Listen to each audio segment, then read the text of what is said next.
use your NIN and register, and in the next 24 hours you'll be able to choose a bond or a security to invest in. Well, it is from a minimum of 15,000 Ugandan shillings that where you can easily start your investment journey and you start making your money count. Zabu says do something new, and Altec East Africa definitely powers this up.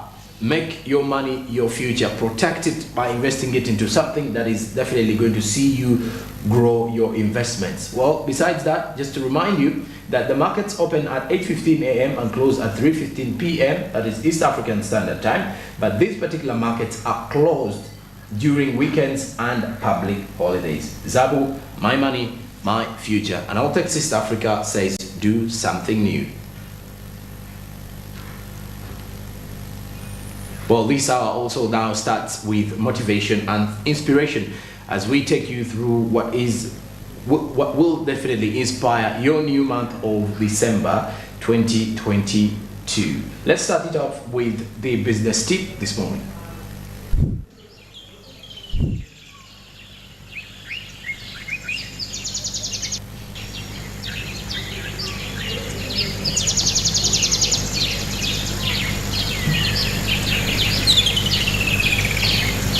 The business tip says tell your story visually. Visuals can help your message become actionable.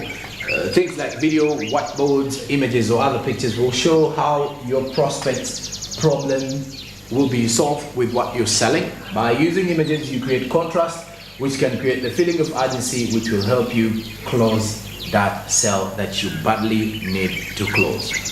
So business is about telling your stories, but here the tip tells you to tell your story visually. So ensure that you do so, and it will be very easy for your business.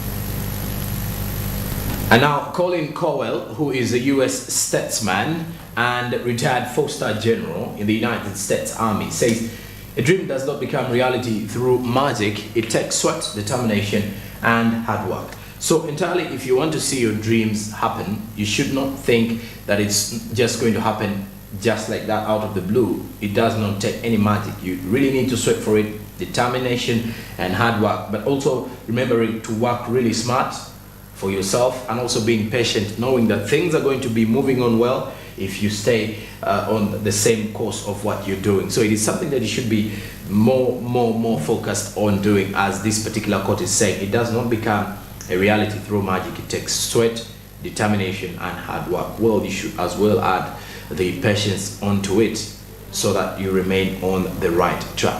So that is it for the morning motivation and inspiration.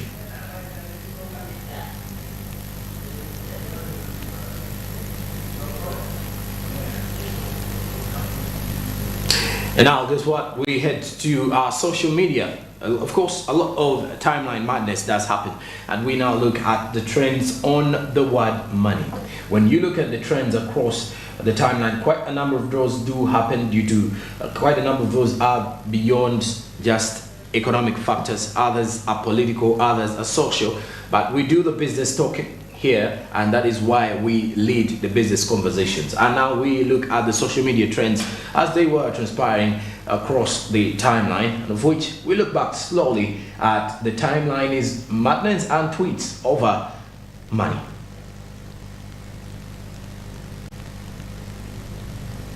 So Mofmek tweeted that money is important for sure, but you don't have to go crazy over it. The Almighty has written it for you. There is no need for you to lie, cheat, deceive, resort to fraud, abuse the rights of others just to make some extra bucks. Greed will not pay you any penny. So that is according to Mofmek, saying, you know, money is important for sure, but you do not have to go crazy over it, because the Almighty has written it all over for you. Now Mba says save money today so money will save you tomorrow. That is more of understanding that saving is quite important. You as an individual need to understand that saving is the most important thing that you have, because once you save money today, money is definitely going to save you tomorrow. That is Mba there for you, who is a Twitter user from Nigeria. Now, Sinethemba, that is from South Africa, says that next year, I really want to be more responsible with money. This year was chaos and I wasted it so much. So I believe all of us have come to realize that there's certain times we've utilized money in the wrong way, or we've irresponsibly used our money or our savings. And she believes that next year she wants to be very responsible with her money because this year she wasted it so much. So the iconic man at Derek Net does say that I once received 700,000 from a random mobile money agent, and I rushed to withdraw part of it. And I sent the rest to Brenda real quick, only for my dad to call and ask if I received the money for my young bro's tuition. So that is at Derek Next, who says that he once received 700,000 from a random mobile money agent, thinking it was an appreciation surprise. Surprisingly, after sending the money to Brenda, who might have been the girlfriend or a wife, the father calls to ask whether he was seeing the young brother's tuition. So that is something that you should be looking at. That is how fast the money madness can create for you in case you're messing up in one way or the other. Now, also Ugly Boy Graham did tweet that what money can't do not exist. What money can't do not exist. That is according to Ugly Boy Graham on Twitter. So what money can't do not exist, and we can clearly also understand why he tweets that. With our generation right now, the only thing that money can't buy is life.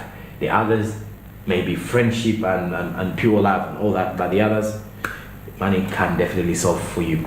Now, Uberfacts at Uberfacts on Twitter says holding money in your hand can reduce stress levels as well as minimize pain.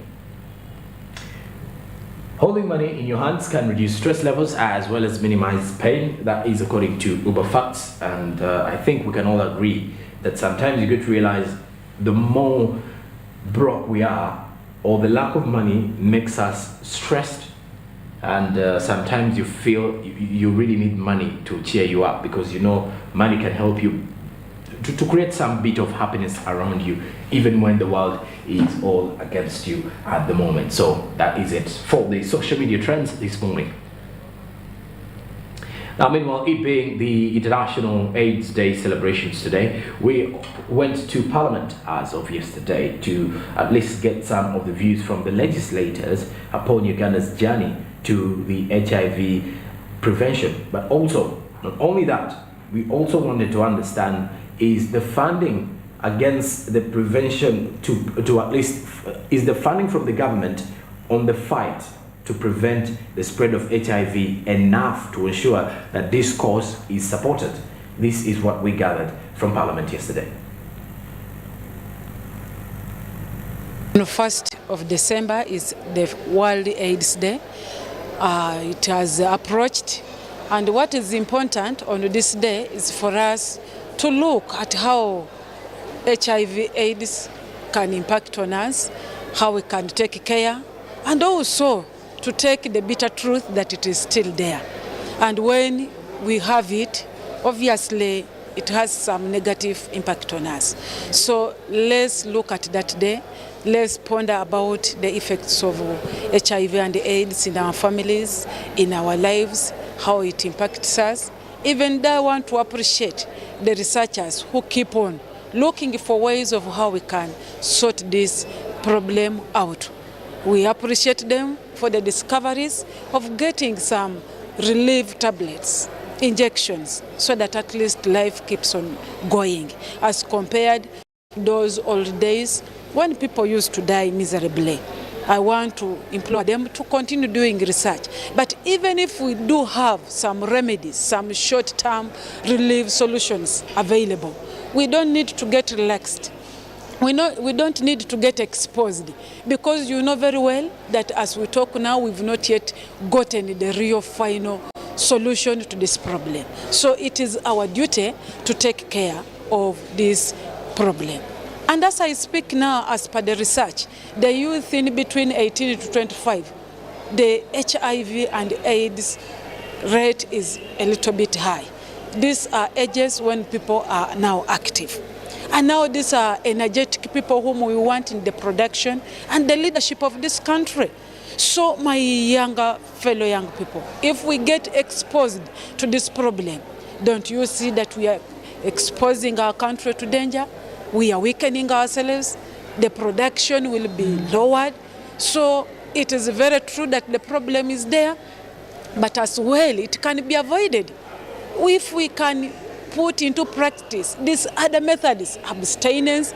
If you can't, we have condoms. If you can't, trust the partner, so that we can reduce on this level, because we know very well that in case you get exposed, obviously you will have to bear with some of the side effects. So I want to say, on that very day of World AIDS Day, let's keep on thinking about how we can solve the issue. Let's keep on individually thinking of how we can avoid it. It is possible to avoid it. But in case you have it, why give it to another person out of malice? It is not good, because we will be continuing to spread the disease. So if you have, contain it and look for measures to control it. If you don't have, my fellow young people, please make sure that you avoid getting it, so that we can cause development of this country, we can serve our country better, we can have good and quality life. Of course, for us to foster the development of our economy, we need energetic people who can work. And you very well know that the children can't offer service, and the elderly, we need to take care of them. It is the younger generation, the youth, the energetic people who can go into agriculture, into industrialization, into these other businesses, services. So it is very paramount. For the development of the country, you need a healthy population. So if we avoid taking care of our health, and more so when you contract HIV and AIDS, you like it or not, you will somehow not be healthy. You will depend on tablets or injections for life. You will have the side effects. You will weaken. Your immunity will weaken, and you can be exposed to any other danger. So now we are talking of Ebola, we had COVID and malaria. So once you get the disease, then you will weaken in one way or the other. And once you've weakened, it means your production levels will be reduced. So to relate the earnings, so the economy and the status of the youth, there is a very positive relationship. So it is only when we have energetic and healthy population that we can prosper, that we can make sure that our development is propelled. So we need young, healthy, energetic people for us to economically prosper as a country. And I want to commend the government, because we've tried in this regime, we've tried to create awareness.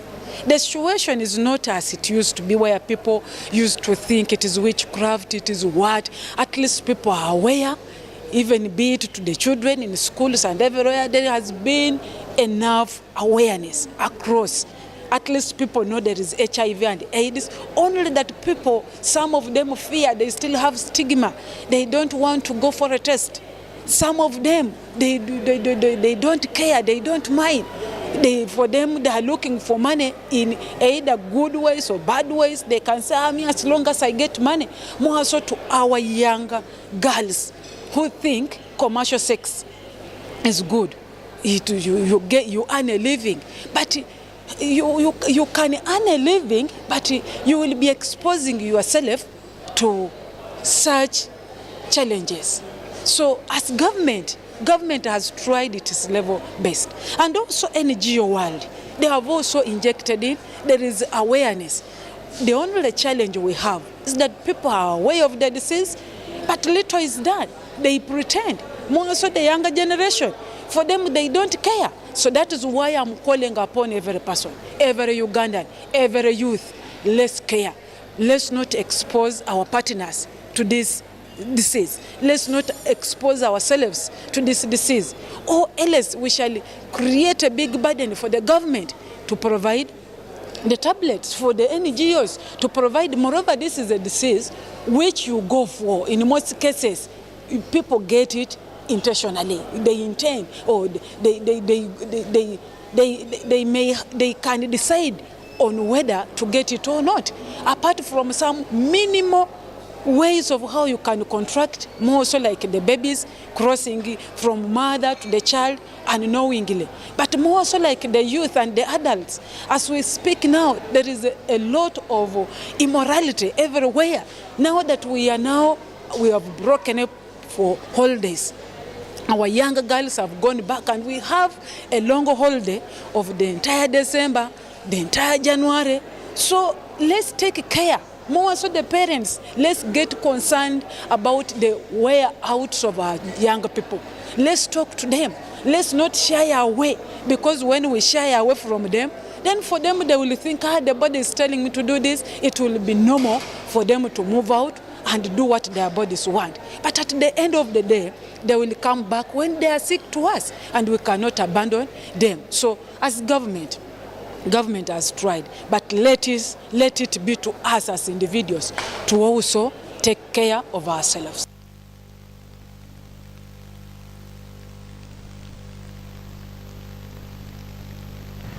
All right, and if we were to look at the HIV situation and syndrome in Uganda, these figures here are quite worrying.